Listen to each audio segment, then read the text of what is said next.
Corona. Kalem. Tak cepat masker sih.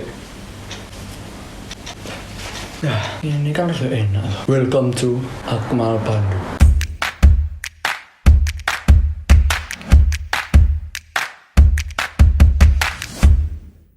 Oke, jadi pada kali ini saya akan membuat video sharing. Nah, saya jelaskan dulu apa tentang sharing yang ada di channel ini. Jadi konten sharing itu nanti adalah upaya penyampaian opini yang saya bangun dan saya kembangkan, lalu saya sampaikan kepada kalian berupa topik yang lagi hangat diperbincangkan di media sosial. Ya, kali ini saya akan membahas tentang pandemi ini. Semoga kalian tidak bosan-bosan mendengar corona di mana-mana di semua media yang kalian baca, lihat dan dengarkan. Yap, kali ini saya tidak akan membahas tentang dari mana corona itu berasal, berapa orang yang telah terjangkit virus ini, bagaimana cara sembuh dari virus ini, terus virus ini menyebar melalui apa? Ya tidak, karena yang pertama saya bukan ahli yang bergerak di bidang kesehatan, dan yang kedua saya juga bukan juru bicara dari corona ini, dan yang ketiga saya bukan orang dari parlemen kesehatan. Saya hanya pelajar yang ingin mengungkapkan opini yang terdapat di dalam pikiran saya tentang pandemi ini. Jadi kali ini saya akan membahas tentang cerita-cerita di balik pandemi ini, atau lebih tepatnya teori konspirasi yang memungkinkan penyebab semua ini terjadi. Saya tidak bermaksud memperkeruh keadaan dengan menghadirkan berita-berita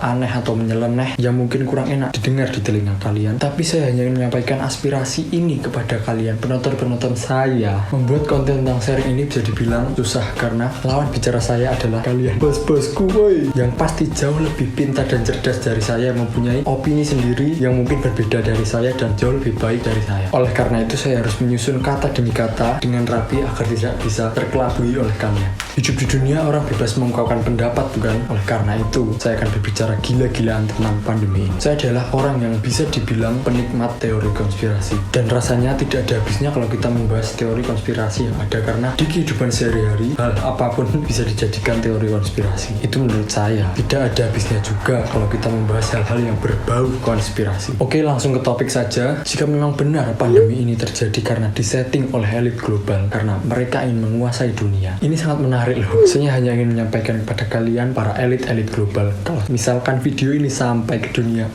iya bos, hati-hati untuk anda para elit global, karena rencana burukmu bisa menjadi bumerang bagimu. Kalau ini emang benar ulah dari elit-elit global itu yang merancang virus demi mengurangi jumlah populasi manusia yang ada di bumi ini, demi menjaga stabilitas kekuasaan, atau agar lebih mudah dalam mengontrol dunia, sekali lagi hati-hati untuk anda para elit global. Saiki kalau menisik wae, minggu nek virusnya muncul ning awakmu dhewe lah, ya sing kelo awakmu tuh bos, sampeyan yo siapa tahu kok. Ngeri saja nih bahas ngomong elit ini. Besok nih aku bilang lu masa jiko ya medeni orang, sampai lah. Terus ada lagi yang mengatakan bahwa Bill Gates telah membuat vaksin yang di dalamnya terdapat microchip. Nah, microchip itulah yang digunakannya untuk lebih mudah dalam mengatur atau mengontrol orang yang telah tervaksin tersebut. Mungkin niat mereka positif untuk menjaga bumi yang bisa dibilang sudah bonyok ini. Tetapi ya tidak begitu juga, boy. Ini tuh nyawa manusia loh, bukan nyawa kucing yang punya 9 nyawa yang kalau mati satu bisa tumbuh lagi. Ya manusia kalau udah hilang satu ya udah. Dan kalau emang benar juga suatu saat nanti diwajibkan vaksinasi dari vaksin yang telah dibuat Bill Gates ini, fix gak mau, tapi nih dipaksa ya biarlah loh. Terus kalau gue gak mau, apakah gue harus diem di rumah aja melihat yang lain bisa keluar bebas karena telah memiliki title telah tervaksinasi? Ya, kita tidak akan pernah tahu apa yang terjadi di masa depan, dan semuanya mungkin bisa terjadi. Oleh karena itu saya bicara gila-gilaan tentang hal ini. Oh iya, terus kalau vaksinasi ini memang benar diwajibkan, otomatis orang yang bisa dibilang pilar-pilar dari negara kita kan juga ikut menyuntikkan diri toh, ya buat menyukseskan program ini. Mungkin juga ada beberapa yang tidak menyuntikkan diri, tetapi ya mungkin lebih banyak yang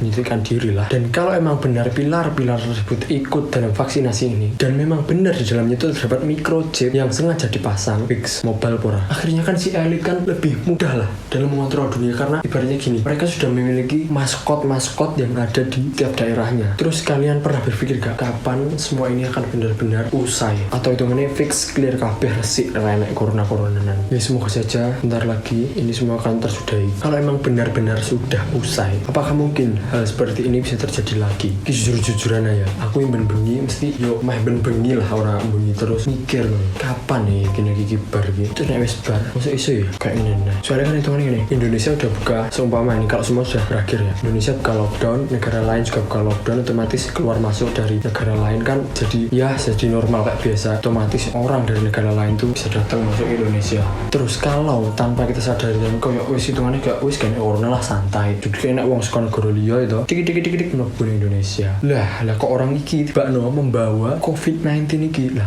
mungkin terus biasa. Otomatis kan orang yang ada di sekitarnya kan rentan terkena atau terjangkit virus ini. Bayangin kalau satu tadi ini udah kena, terus yang lain kan waspada. Terus kalau lama-lama menyebar lagi gimana? Ini bukannya aku doain sing neko-neko loh. Ini cuma asumsiku sing terus masuk iso jadi neh loh. Dan apakah tidak menutup kemungkinan bahwa semua ini akan terjadi lagi? Nah, dan dari semua ini akankah timbul the new normal atau the new habit? Ya bisa dibilang sekarang ini juga sudah timbul the new habit kan. Kita udah mulai kebiasaan baru yang dahulu bisa dibilang jarang kita lakukan. Saat ini saja kita sudah mulai yang namanya social distancing. Gak usah dibahas lagi apa itu social distancing karena mungkin dari kalian semua juga udah wis dong rasah loh. Ya sekarang aja kita udah jarang sopo-sopoan gitu. Orang ngomong-ngomongan karo wong liya. Kan terakhir ngomong-ngomongan kapan ya? Karo wong temanku lah, sama temanku. Kapan? Dan dari sini semua mungkin perkembangan teknologi akan berkembang sangat pesat. Mungkin suatu saat nanti akan diciptakannya alat yang bisa menyentuh orang dari jauh. Terus alat itu laris dan ternyata si pembuat dari alat itu adalah 0,5% berasal dari para elit ini. Boom, alatnya laris, nah itu dunia mudah terkontrol, social distancing berhasil, elit global menang. Udahlah, itu saja yang bisa saya bahas kali ini. Sudah banyak gue video ini kelamaan itu. Tujuan dari video ini sebenarnya hanyalah untuk bertukar pikiran antara saya dengan anda, para penonton saya. Apabila dari kalian ada yang tidak suka dengan video saya, itu sangat menarik sekali loh. Pasti kalian mempunyai opini yang berbeda dari saya dan itu pasti lebih menarik.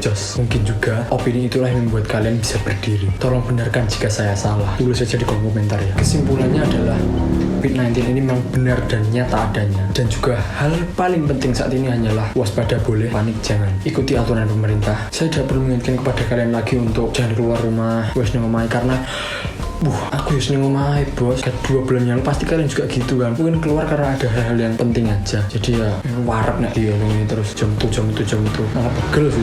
Wong wis neng omah ayo kita. Saat ini yang bisa kita lakukan hanyalah bersabar, menunggu dunia kembali pulih seperti semula. Tenang, ada hikmah dalam setiap langkah. Kalian bisa lakukan apapun yang kalian suka di rumah aja. Kalian bisa berkreasi sesuka anda, menciptakan dunia sendiri yang pastinya menenangkan hati anda. Dan juga kapan lagi kita bisa menikmati waktu bersama keluarga ini yang sangat lama. Udahlah, jangan lupa like, comment, share, and subscribe gitu. Share ke teman-teman kamu gitu. Biar banyak orang yang beropini. Seru pasti. Seru karena saya bisa menerima masukan lebih banyak dari kalian. Sekali lagi ingat, ini hanya opini yang saya kembangkan sendiri karena ulah pandemi ini. Mari bijak dalam menggunakan sosial media. Hormatku untukmu, tenaga medis Indonesia. Gue Akmal Pandu, undur diri. Sayonara.